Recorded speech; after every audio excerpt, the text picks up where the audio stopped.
2005ஆம் ஆண்டு மன்னார் நகர சபையின் பண்டிகை கால கடைகளுக்கான ஏல விற்பனை நேற்றைய தினம் இடம்பெற்றது. 339 கடைகளை நாங்கள் அடையாளப்படுத்தி இருந்தோம். அதிலே 284 கடைகள் ஏல விற்பனை செய்யப்பட்டிருக்கின்றது. அதன் ஊடாக மன்னார் நகர சபைக்கு 4,85,866 ரூபாய் வருமானமாக கிடைக்கப்பட்டிருக்கிறது. அதே போல இன்னும் 55 கடைகள் இன்றைய தினம் ஏல விற்பனைக்கு செல்ல இருக்கின்றது.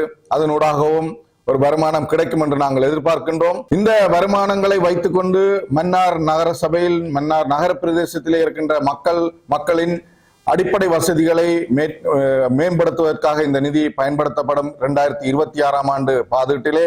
எனவே உண்மையிலேயே இந்த அனர்த்த நிலைமைகள் இடம்பெற்ற போதும் நாங்கள் நினைத்திருந்தோம் வருமான இழப்பு நகர சபைக்கு ஏற்பட போகின்றது என்று.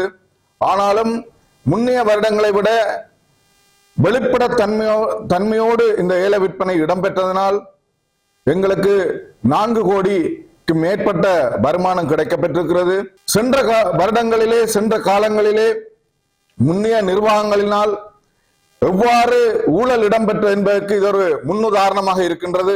2021-22 காலப்பகுதியிலே 1,80,00,000 1,50,00,000 என்ற குறைந்த அளவிலான வருமானம் எங்களுக்கு கிடைக்கப்பட்டது. நான் 6-7 வியாபாரிகளிடம் பாரிய கடைகளை பெறும் வியாபாரிகளிடம் வாக்குமூலங்களை பெற்றிருக்கின்றேன்.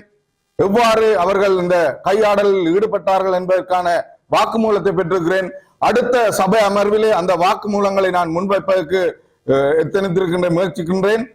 காரணம் என்னவென்றால் 13 லட்சம் கொடுத்து எடுக்கின்ற கடையை அவர் 10 லட்சம் ரூபாய் கொடுத்து எடுத்திருக்கிறார். அதுவும் அன்ஒபிஷியலாக எடுத்திருக்கிறார். 15ஆம் தேதியை கடையை திறந்து ஜனவரி 15ஆம் தேதி வரைக்கும் அந்த கடையை நடாத்தி இருக்கின்றார். அவர் என்னிடமும் வந்து இவ்வாறான முயற்சியை மேற்கொண்டார். நான் சொன்னேன், அதற்கான ஆள் நான் இல்லை, தயவு செய்து நீங்கள் சட்ட முறைப்படி உங்களோட கடையை பெற்று 31ஆம் தேதி நீங்கள் கடையை மூட வேண்டும் என்று அவருக்கு அறிவுறுத்திருக்கின்றேன். அவர் இந்த முறை நகரசபையிலே 13.5 லட்சம் ரூபாய்க்கு ஏல விற்பனையினூடாக கடையை பெற்றிருக்கின்றார். எனவே நான் சொல்லிக்கொள்ள விரும்புவது, இந்த ஊடகத்தினூடாக எதிர்வரும் காலங்களிலும் மன்னார் நகர சபையானது வெளிப்படைத்தன்மையோடு செயற்படும். எந்த விதமான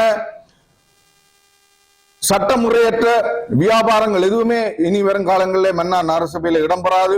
இவ்வாறாக செய்த முன்னைய நிர்வாகங்களுக்கு எதிராக லஞ்ச ஊழல் ஆணைக்குழுவின் ஊடாக நடவடிக்கை எடுக்க வேண்டும் என இந்த ஊடகத்தின் ஊடாக கேட்டுக்கொள்கின்றேன்.